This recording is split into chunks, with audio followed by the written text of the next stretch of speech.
ఈ వీడియోలో మనం కొన్ని కోడ్స్ చూద్దాం బేస్డ్ అపాన్ టైప్ కన్వర్షన్స్.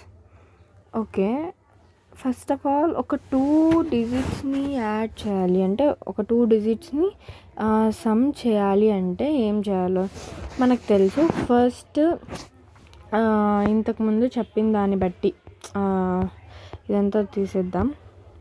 ఇంతకుముందు చెప్పిన దాన్ని బట్టి సమ్ అనేది ఎలా చేస్తాము, ఫస్ట్ ఏకి ఇంట్ డైరెక్ట్గా తీసుకుంటాం, ఇంట్ ఆఫ్ ఇన్పుట్ ఇలా తీసుకొని మళ్ళీ తర్వాత ఇంకొక 2 నెంబర్స్ అన్నాం కదా, ఇంట్ ఆఫ్ ఇన్పుట్ తీసుకొని తర్వాత ప్రింట్ చేస్తాం డైరెక్ట్గా ఏ ప్లస్ బి. చాలా సింపుల్. అది ఒకవేళ డివిజన్ చేయాలి అంటే ఒక 2 నెంబర్స్ని, అది కూడా ఫర్ ఎగ్జాంపుల్ అవుట్పుట్ అనేది ఇలా రావాలి అని అడిగారు అనుకోండి కండిషన్లో, లైక్ ఇలా రావాలి అంటే 0.0 అనేది కంపల్సరీ అని రావాలి అన్నారు అనుకోండి. అప్పుడు ఎలా చేస్తాం, same A equals to int of input తీసుకొని B equals to int of input తీసుకొని ఇక్కడ ఏం చేస్తామంటే ఇది యూజ్ చేస్తాం. ఒకవేళ జస్ట్ ఇలా 45 రావాలి 0.0 రాకూడదంటే // యూజ్ చేస్తాం. ఓకేనా. ఒకవేళ మైనస్ చేయాలి అంటే ఏం చేస్తాం, as usual same A minus B. Okay, same అలానే పైన కూడా ఇలా చేసామన్నమాట. ఏం చేసాం, int A equals to int of input B equals to int of input print A plus B. అంటే ఇదేమి సమ్ ఆఫ్ ద డిజిట్స్, ఇలా ఇదేమి సమ్ ఆఫ్ ద డిజిట్స్ ఇది. ఓకేనా. ఓకే, ఇది డివిజన్. ఏంటిది,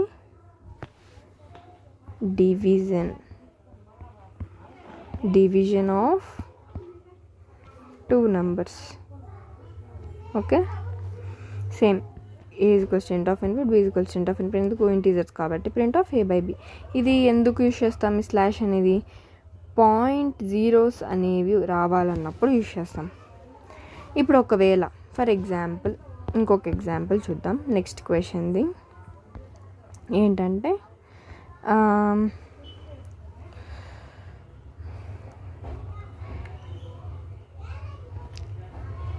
ఏరియా ఆఫ్ రెక్టాంగిల్ కనుక్కోవాలంటే ఫార్ములా మనకు తెలుసు, లెంత్ ఇంటూ బ్రెడ్త్. అలానే దీంట్లో ఏం చేస్తామంటే for example L is equals to, ఇది కూడా ఇంటీజర్సే కాబట్టి ఇంట్ ఆఫ్ ఇన్పుట్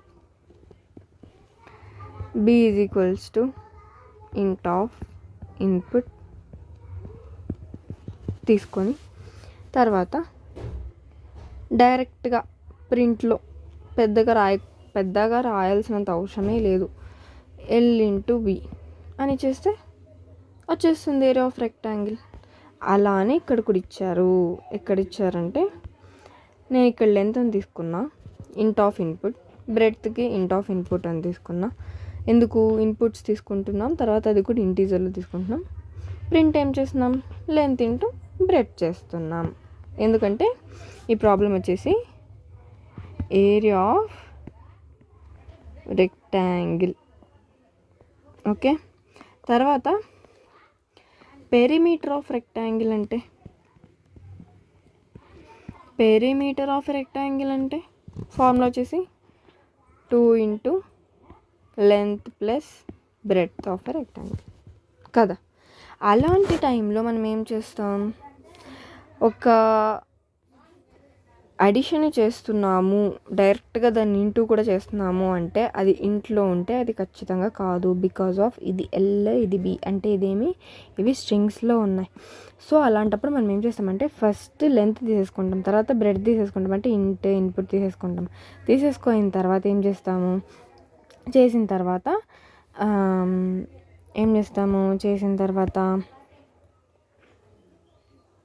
తర్వాత ఏం చేస్తాము, అలా ఫస్ట్ ఎల్ తీసుకొని తర్వాత బి తీసుకొని అవి తీసేసుకుంటాం. తర్వాత ఏం చేస్తామంటే పెరిమీటర్ అని ఒక వేరియబుల్ తీసుకొని ఆ వేరియబుల్లో ఫస్ట్ ఏం చేస్తామంటే ఫస్ట్ ఎల్ ప్లస్ బి అని తీసుకుంటాం.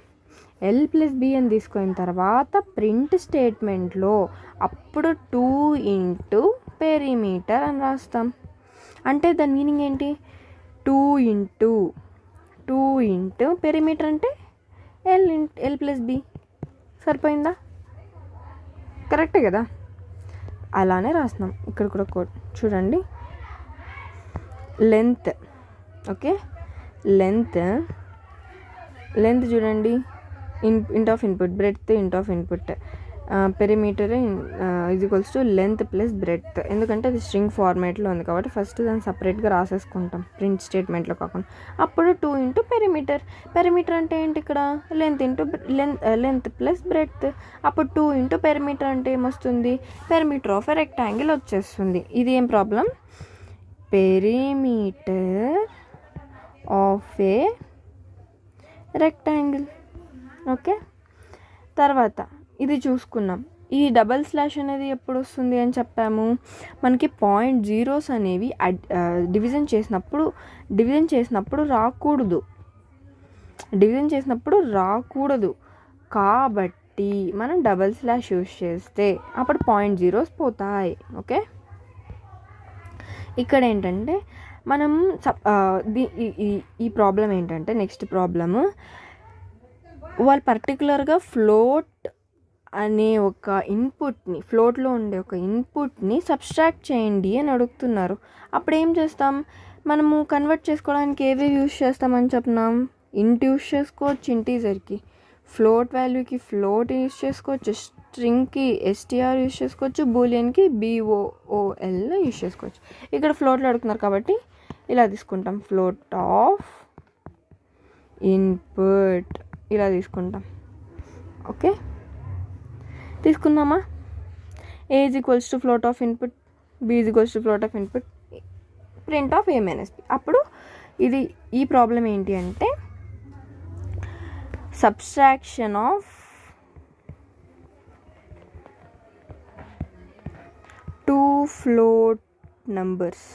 అది పర్టికులర్గా కండిషన్ ఇచ్చినప్పుడు ఖచ్చితంగా చూసుకోవాలి, చెక్ చేసుకోవాలి, అక్కడే మనకి బగ్స్ అనేవి వస్తాయి. తర్వాత ఇంకో క్వశ్చన్ ఏంటంటే, ఒక క్లాస్లో మనకి బాయ్స్ ఉంటారు, గర్ల్స్ ఉంటారు. ఫర్ ఎగ్జాంపుల్ కంపెనీ వాడు కండిషన్లో 100 మెంబర్స్ అని ఇచ్చారనుకోండి. టోటల్ క్లాస్ పీపుల్ వచ్చేసి 100 మెంబర్స్. గర్ల్స్ ఎంత బాయ్స్ ఎంత వీ డోంట్ నో. అప్పుడు ఏం చేస్తాం, క్వశ్చన్ ఏం అడిగింటాడంటే బాయ్స్ పర్సంటేజ్ మాత్రమే ప్రింట్ అవ్వాలి, అంటే బాయ్స్ ఎంతమంది ఉన్నారో మాత్రమే కావాలి అన్నప్పుడు ఎలా రాస్తామంటే, ఫస్ట్ గర్ల్స్ తీసుకో, ఇంట్ ఆఫ్ ఇన్పుట్, ఓకే, బాయ్స్ ఇంట్ ఆఫ్ ఇన్పుట్. బాయ్స్ అసలు అవసరమే లేదు. ఓకే, బాయ్స్ అవసరం లేదు. గర్ల్స్ ఈజ్ ఈక్వల్స్ ఇంట్ ఆఫ్ ఇన్పుట్. బాయ్స్ అనేది కండిషన్ ఇచ్చాడు కదా, 100 మెంబర్స్ ఉన్నారని. 100 మైనస్ గర్ల్స్ రాసుకుంటే బాయ్స్ వచ్చేస్తారు కదా, అంటే 100లో గర్ల్స్ని తీసేస్తే బాయ్స్ వస్తారు కదా. అప్పుడు ప్రింట్ ఆఫ్ బాయ్స్ అయితే ఆబ్వియస్లీ బాయ్స్ పర్సెంటేజ్ వచ్చేస్తుంది. Same, girls is equals to int of input, boys is equals to 100 minus girls, print boys అంటే బాయ్స్ ఎంతమంది ఉన్నారో వచ్చేస్తుంది. తర్వాత ఫర్ ఎగ్జాంపుల్ ఒక కండిషన్ ఇచ్చారనుకోండి, అడిషన్ ఆఫ్ 2 నెంబర్స్కి.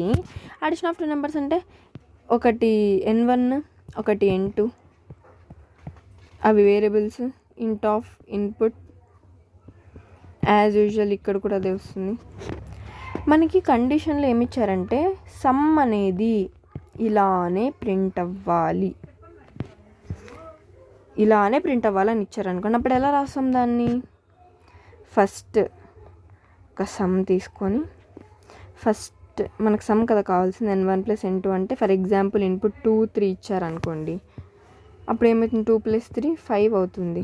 కానీ మనకి ఎలా రావాలి, ఈ సమ్ డాట్ టెస్ట్ 5 రావాలి అంటే ఎలా రాస్తామంటే print of, okay, print of sum, okay, space ఇచ్చి కామా సమ్. ఒకవేళ ఇక్కడ స్పేసే ఇవ్వలేదనుకోండి, మీరు ఇలా ఇచ్చేసినా కూడా డైరెక్ట్గా సమ్ అనేది కూడా వచ్చేస్తుంది స్పేస్ ఇచ్చి, ఓకేనా. ఇప్పుడు ఏం ప్రింట్ అవుతుందంటే సమ్ ఇట్లా ప్రింట్ అవుతుంది, ఓకే. ఇది ఏంటి,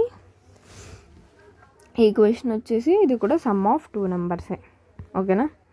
తర్వాత ఇంకొక ప్రాబ్లం ఏంటంటే, ఫర్ ఎగ్జాంపుల్ కిలోమీటర్స్ క్వశ్చన్. ఇది ఏంటిది, కిలోమీటర్స్ క్వశ్చన్. ఇది ఏంటంటే question, right a program to take the number of kilometres as input. Input అనేది నెంబర్ ఆఫ్ కిలోమీటర్స్ అనుకోండి, సమ్ ఫర్ ఎగ్జాంపుల్ n అనుకోండి, వేరియబుల్ తీసేసుకుందాం. n = int ఆఫ్ ఇన్పుట్ తీసేసుకున్న తర్వాత convert into metres. 1 kilometer is equals to 1000 meters, we know that, okay. And print the number of metres.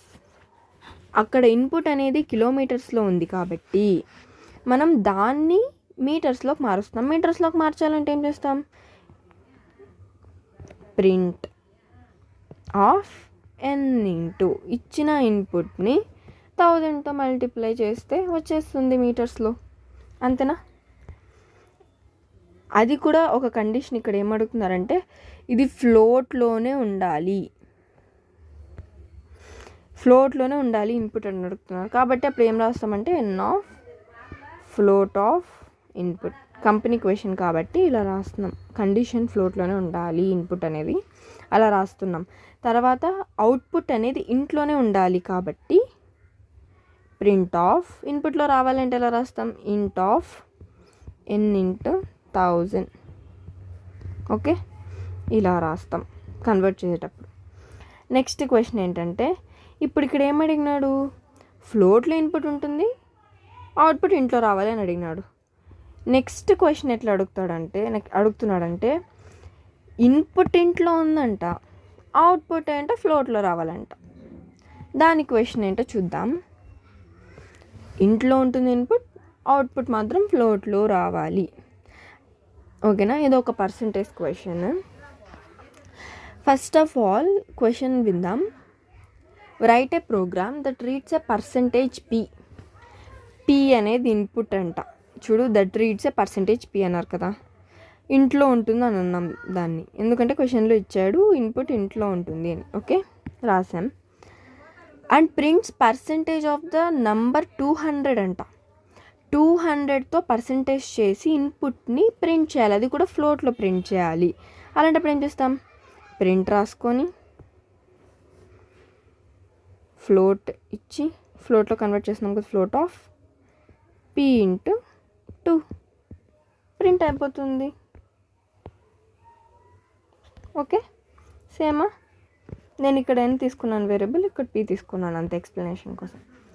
తర్వాత ఒక ప్రాబ్లంలో ఏం చేశాడంటే, ఈ క్వశ్చన్ ఎట్లా అడుగుతున్నారంటే డివైజర్ ఇచ్చారు, డివైడెండ్ ఇచ్చారు, ఈ రెండింటిని యూజ్ చేసి నాకు రిమైండర్ కావాలి అని అడుగుతున్నారు. అలాంటప్పుడు ఏం చేస్తాం, ఫర్ ఎగ్జాంపుల్ ఇదే తీసుకుందాం, డివైడెండ్ ఇది, డివైజర్ ఇది. మామూలుగా ఎలా తీసుకుంటాం, ఇలా తీసుకుంటాం డివిజన్లో. అలా ఇక్కడ ఏం చేస్తున్నామంటే దీన్ని ఎలా చేస్తాం, ఇలా చేస్తాం. నాకు ఇది కావాలి, 0 కావాలి. అలాంటప్పుడు ఏం చేస్తామంటే ఫస్ట్ డివిడెండ్ ఇన్పుట్గా తీసుకుంటాం, int of input, divisor int of input తీసుకుంటాం. తర్వాత ప్రింట్లో ఏం రాస్తామంటే డివైడెండ్ బై డివైజర్ అని రాస్తాం. అప్పుడు మనకి ఏమొస్తుంది, రిమైండర్ వస్తుంది. బట్ సింగిల్ స్లాష్ ఉంటే ఏమొస్తుంది, 0.0 వస్తుంది. కాబట్టి డబల్ స్లాష్ పెడతాం అనుకోండి, అప్పుడు 0.0 రాదు. బట్ ఇక్కడ ఏం అడుగుతున్నారు, కోషంట్ అడగట్లేదు, రిమైండర్ అడుగుతున్నారు. అలాంటప్పుడు మనం divisor modular by dividend modular by dividend పెడతాము.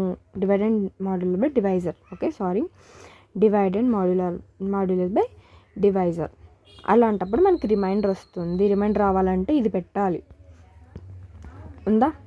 Dividend int of input, divisor int of input, ప్రింట్లో డివైడెంట్ మాడ్యులర్ డివైజర్. ఓకేనా? ఫైనల్గా ఈరోజు ఇన్ని ప్రోగ్రామ్స్ మనం చూసాం. సో మీరందరూ కార్తికేయ పల్లవి ఛానల్ని సబ్స్క్రైబ్ చేసుకోవాల్సిందిగా కోరుతున్నాను. మీకు ఈ వీడియో నచ్చితే లైక్ చేయండి, షేర్ చేయండి. ఖచ్చితంగా కామెంట్స్లో ఏవైనా మీకు డౌట్స్ ఉంటే కామెంట్ చేయండి. ఇంకా ఏమైనా నాలో కరెక్షన్స్ ఏవైనా ఉంటే కరెక్ట్ చేసుకోవడానికి ఏమైనా చెప్పాలనుకుంటే సజెషన్స్ ఇవ్వండి. Thank you all. బాయ్.